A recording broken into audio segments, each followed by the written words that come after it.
जे उमेदवार करमाळा तालुक्याचे माजी आमदार आणि उद्याचे आमदार आदरणीय नारायणआबा पाटील, तसंच नूतन कर्तृत्ववान या माढा लोकसभा मतदारसंघाचे खासदार आदरणीय धैर्यशील भैया मोहिते पाटील यांच्या सौभाग्यवती आणि ज्यांनी जिल्हा परिषदमध्ये अतिशय चांगला असं दमदार कामगिरी केली त्या शीतलजी देवी मोहिते पाटील साहेब आणि या ठिकाणी उपस्थित असलेले राहुलभाई सावंत असतील, देवानंदजी बागल, आमचे मित्र नितीनचा कार्यक्रम या ठिकाणी आयोजित केला।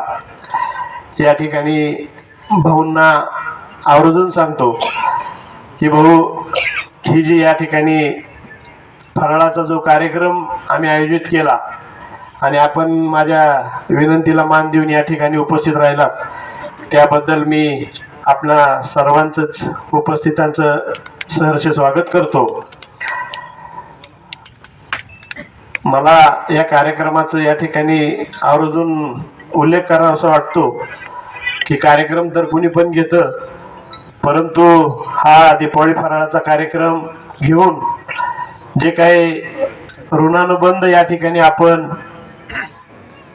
कुठल्या ना कुठल्या तरी माध्यमातून आपुलकीने जवळ येणारे जे आपले स्नेही असतात, तसा हा कार्यक्रम आहे। या ठिकाणी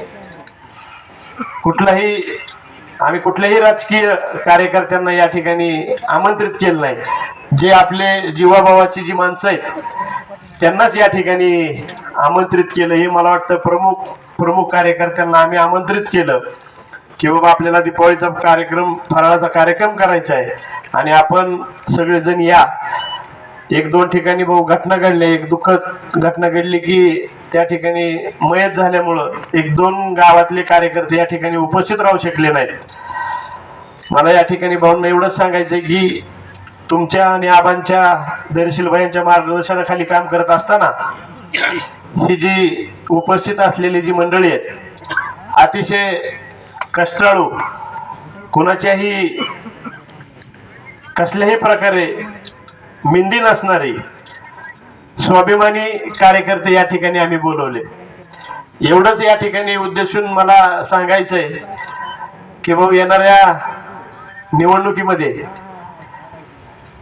ही सर्व कार्यकर्ते तन धन मनाने या ठिकाणी आबांचं या ठिकाणी काम करणार आहेत। सभा घेता आली असती, मोठं बाहेरचं कोणाला तरी बोलवता आलं असतं, परंतु आज तुम्ही येणार आहेत आणि ह्यांच्याशी संवाद साधणार आहेत दीपावलीच्या फराळीचा निमित्तानं।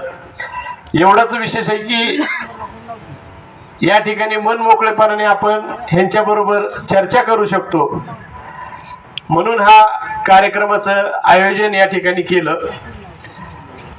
मोठ्या सभा म्हणल्यानंतर त्या ठिकाणी भाषणं होतात, टीका टिप्पणी होती। भाऊ, माझी राजकीय सुरुवात या जन्मभूमीतून झाली।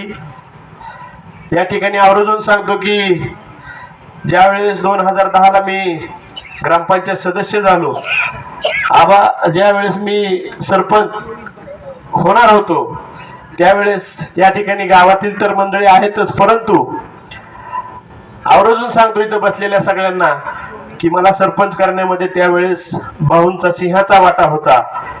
माझे 3 ग्रामपंचायत सदस्य आले होते, भाऊंचे 3 ग्रामपंचायत सदस्य आले होते आणि अपोजिट XYZ त्यांचे 3 माणसं आले होते।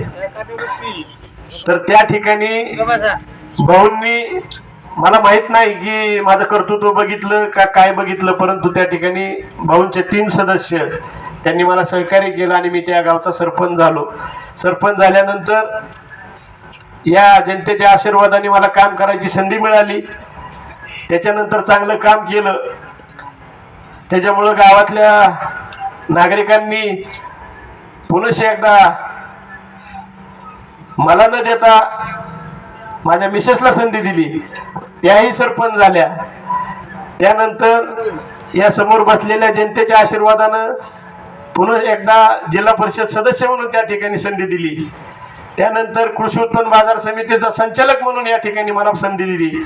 मला या ठिकाणी भाऊ आणि आबा वहिनी साहेब आपल्याला आवर्जून सांगायचं की ती जी संधी देणारे आहेत ते या ठिकाणी बसलेले खरे मतदार आणि खरी प्रेमळ माणसं आहेत.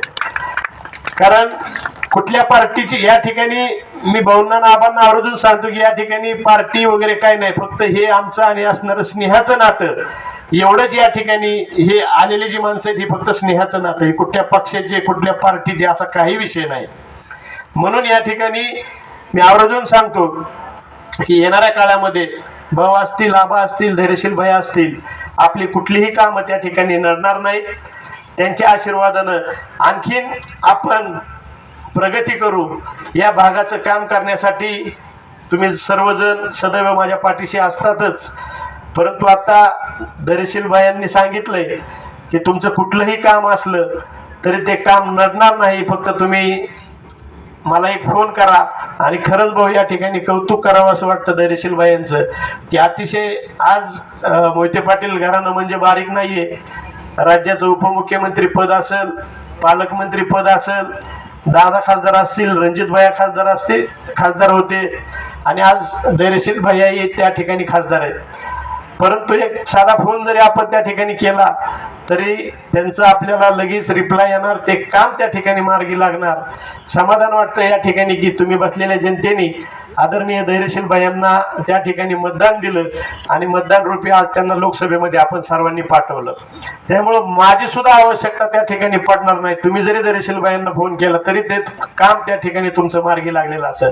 म्हणून या ठिकाणी मला आवर्जून सांगायचं या दिवाळीच्या फराळाच्या कार्यक्रमाच्या निमित्तानं की आपण सगळेजण भाऊ असतील, धैर्यशील भैया असतील, सर्वजण एक जीवानं मी आज या ठिकाणी आपल्याला बोलवले. त्याचा उद्देश असा आहे की दिवाळीच्या फराळाच्या कार्यक्रमाच्या निमित्तानं आपण सगळेजण प्रत्येकापर्यंत पोहोचू शकत नाही, फोन लावू शकतो, पण आज या ठिकाणी समक्ष या ठिकाणी आपण बसून आदरणीय नारायणआबा पाटील येणाऱ्या 20 तारखेला तुतारी वाजवणारा माणूस ह्या चिन्हासमोरील बटन दाबून आपण आबांना भरघोस मताने निवडून देताल अशी या ठिकाणी अपेक्षा व्यक्त करतो.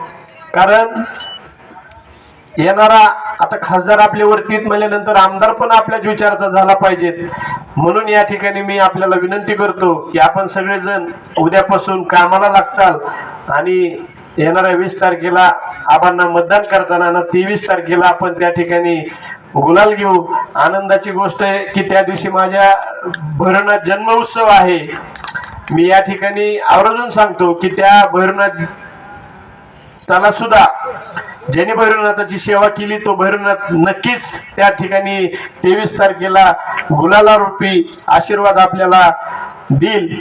आदरणीय छोट्याशा कार्यक्रमाला सुद्धा शीतलजी देवी मोहिते पाटील आपण या ठिकाणी वहिनी साहेब आलात त्याबद्दल मी माझ्या ग्रामस्थांच्या आणि या समोर बसलेल्या सर्व हातावरती पोट भरणारे हे मजूर असतील, शेतकरी असतील, यांच्या विनंतीला आपण इतक्या लांबून या ठिकाणी आज सणासुदीचे दिवस असताना सुद्धा आपण या ठिकाणी उपस्थित राहिलात. खरोखर मी तुमचं या ठिकाणी आभार मानतो आणि माझं या ठिकाणी लांबलेलं प्रास्ताविक थांबवतो. जय हिंद.